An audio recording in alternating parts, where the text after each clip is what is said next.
I would like first to welcome you to this press conference and to express appreciation on behalf of Parliament that you managed to find time to come to this press conference. It's a very important press conference that the presiding officers, in spite of the many pressures at this time, particularly on this day, on their time, that they felt it important that they should come and address you on the unprecedented occurrences that play themselves out within the precinct of Parliament this afternoon, starting this morning.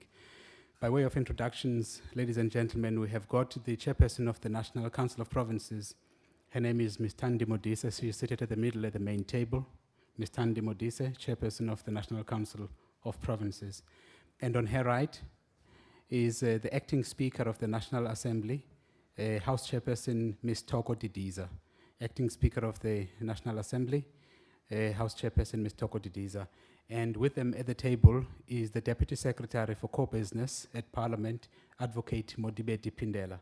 Once again, my name is Luzuko Jacobs, and without any waste of time, I'm going to invite the chairperson to briefly reflect on what happened this afternoon, this morning, today, and Parliament's view with regard to what happened. Chairperson, I hand over to you, ma'am. Thank you very much. Good evening, ladies and gentlemen. We indeed want to say that today's incidents were unprecedented. As Parliament, we regret this incident, as we have noted that a few students, as well as a few members of the public order policing, were injured in the attempt to stop or to disperse the march by the students. We also noted that the students did make their requests to be addressed by the Minister of Higher Education before the sitting of the National Assembly this afternoon. We do, however, appreciate that the Minister did address the students after the sitting.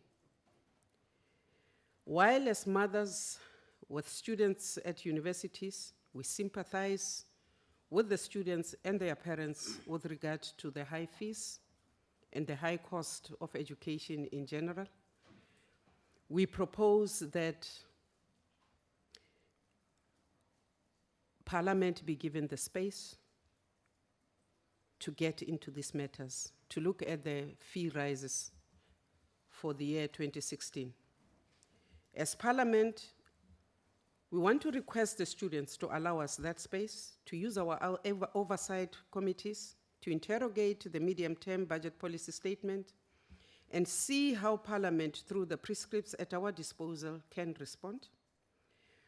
We would also, as Parliament, urge university councils to review the escalating fees at their respective universities so that amicable solutions can be found to this problem. Thank you.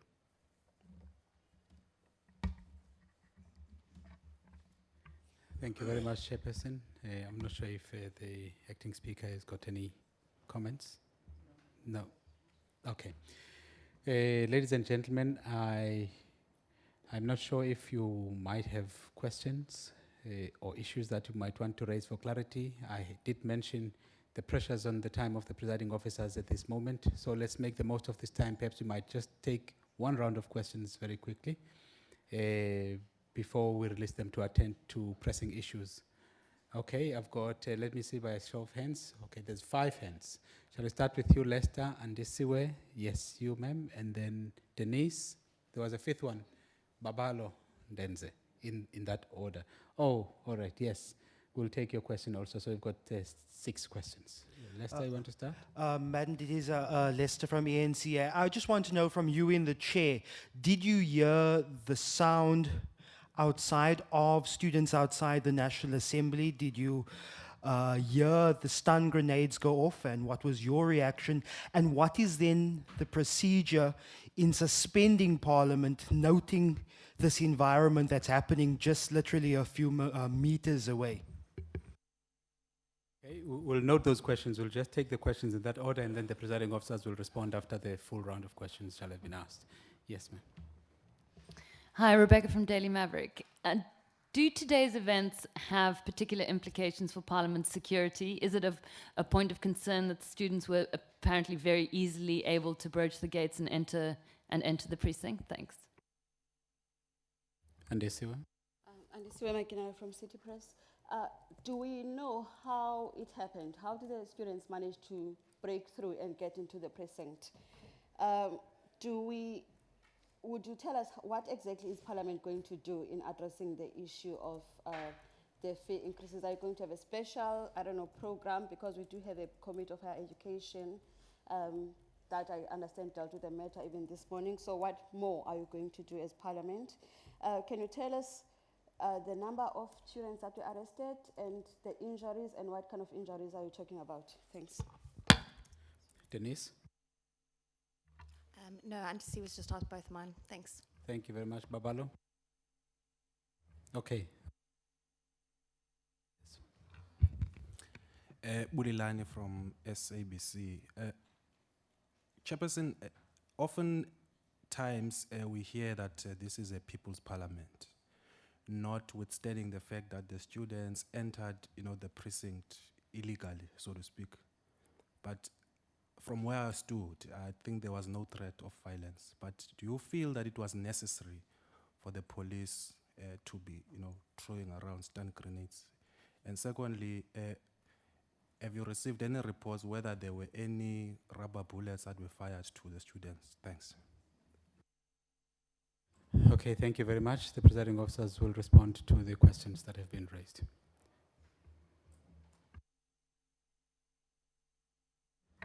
Thank you very much. Good evening. The question specifically that was asked related to whether, as the presiding officer at the time, did I hear any noise or any sound? Indeed, I didn't hear anything. As you'd recall that what had happened in the beginning of the sitting, there was a proposal made by the Economic Freedom Fighters about the suspension of Parliament, of the sitting today, in order to allow for the committees to look at the budget review recommendations report in line with the concerns that the students were raising. Other political parties responded to that proposal by saying they don't agree, they don't support it, because in their view, the tabling of the medium budget policy statement would allow them to have an insight of what allocations have been earmarked, so that when the committees have to look at this process as it was going to be referred to, they will then be able to make their inputs. It went on and on, EFF members still arguing for the suspension, to a point that we had to call for a vote on the motion that they were proposing in order to allow the House to proceed. And indeed, they were then removed from the assembly because they resisted to comply with the rules. It was thereafter that the minister started addressing Parliament. So I did not hear of the screams sitting at the chair.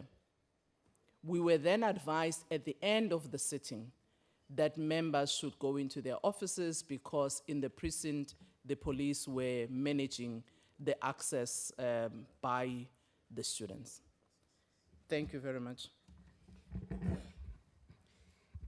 There's a question about the ease with which the students were able to gain access to Parliament, and whether we are worried about security around Parliament. Well, there are incidents across the world where parliaments are beginning to take security around Parliament seriously. Are we specifically worried because today the students managed to push the gates open? I don't think we should. I think we should remember that we were once students ourselves. I think we should also remember that Parliament was not per se the target for today's event. We simply happened to be the venue where the executive was going to be in. The fact that the students immediately on arrival at Parliament made their requests to be addressed by the specific ministers says that to us. Is it a concern? Yes, of course it is a concern. We'll get the gates fixed. Does that change Parliament as a people's parliament? No, it shouldn't. In fact, we should, as Parliament, be honored that every South African citizen who is unhappy does make it to Parliament, whether it is a petition on salaries which were not paid or pensions, or, as today, students who are unhappy with the ever-escalating cost of education. What we need to do is to look at how we can use Parliament's mechanisms. We've got committees which are looking at empowerment of youths. We've got committees on education. We've got committees which generally, and other mechanisms like sectoral parliaments on young people and so on. What we need to do is ensure that those committees, those processes, those systems in Parliament begin to get closer to the issues which led to the incidents of today.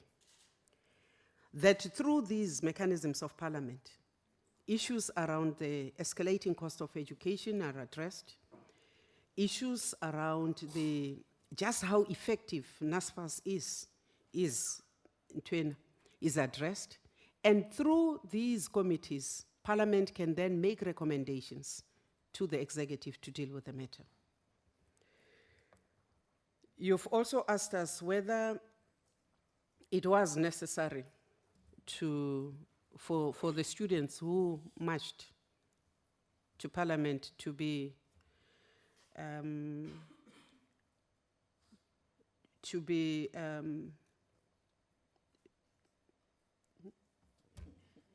removed. We must point out that this march was a student march out there in the street, that Parliament had not been officially told that the students were going to march on Parliament, that as soon as there are marches which have not been condoned, that the police automatically get onto the streets to make sure that life and limb is protected. And we want to understand that the members of the public order policing were therefore outside the perimeters of Parliament because such a march had started. You also asked us whether we have the figures of how many students have been arrested and how many have been injured.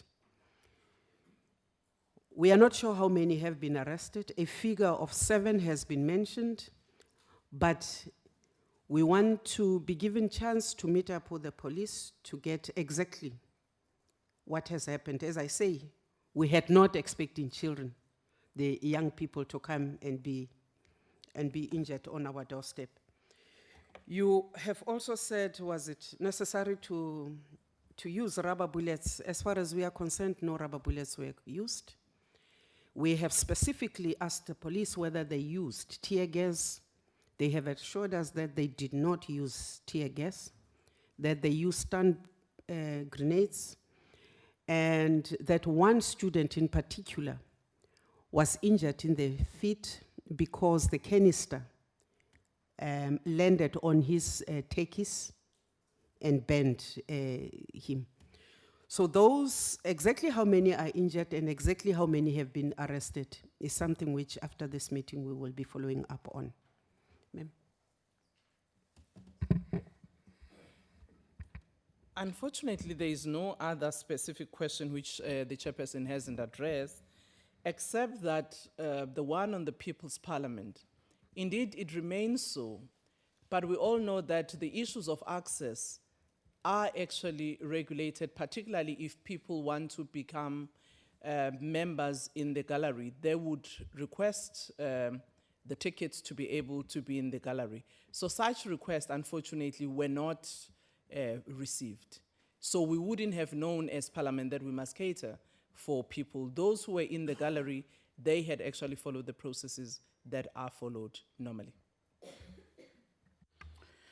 Thank you very much. I thought we had agreed that we were going to have a round of questions. Babalo, you have been covered. I suppose a new thing. Shall we take the final two hands? Final two hands. I beg your indulgence in this regard, ladies and gentlemen. Babalo, and then Andy Seward for the final question. Mary Ann Merton.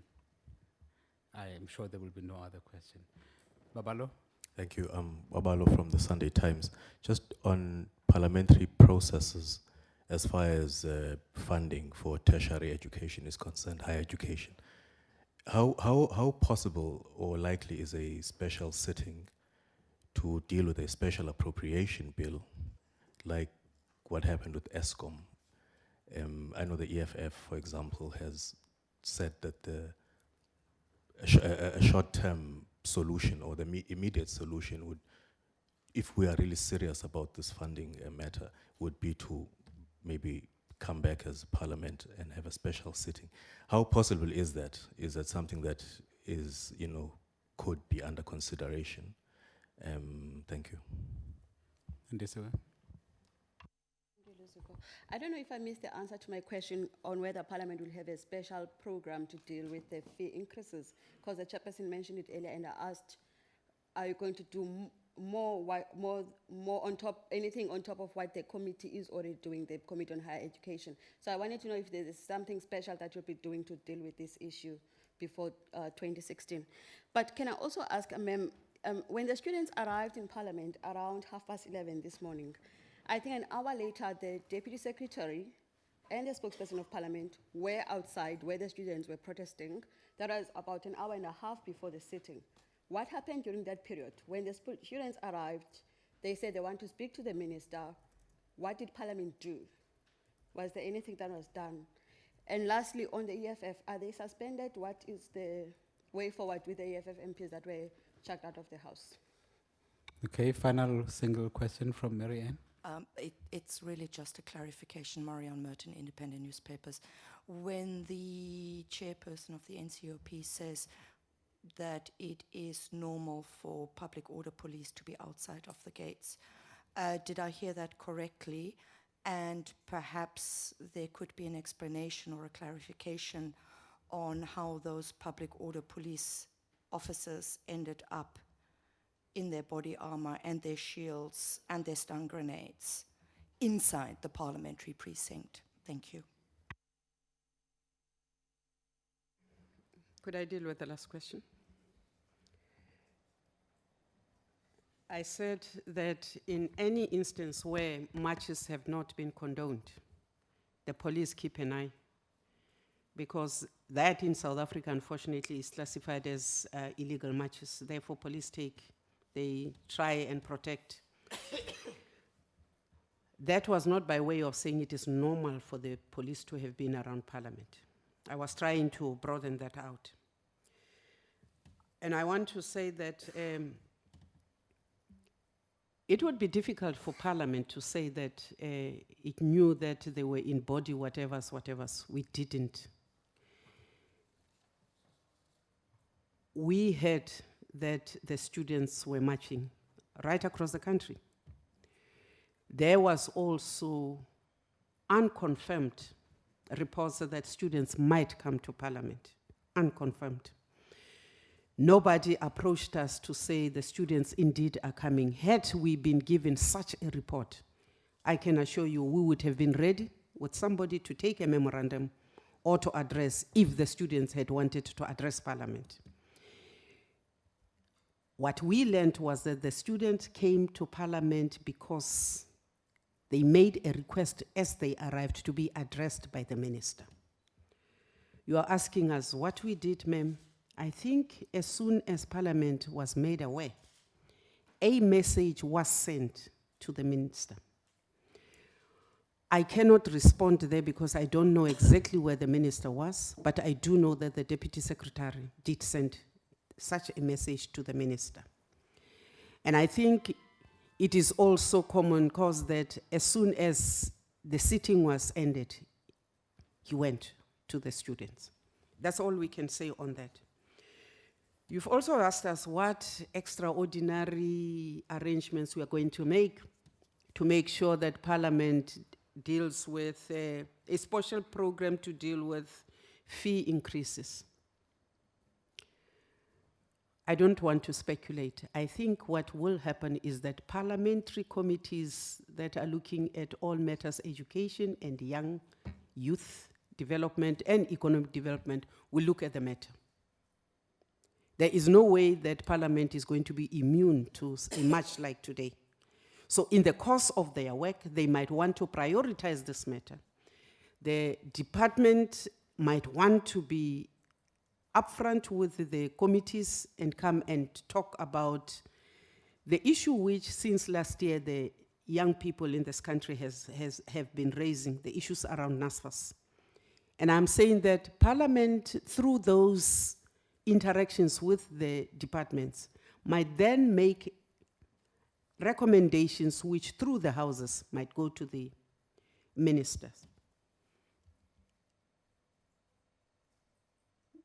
The one on the EFF?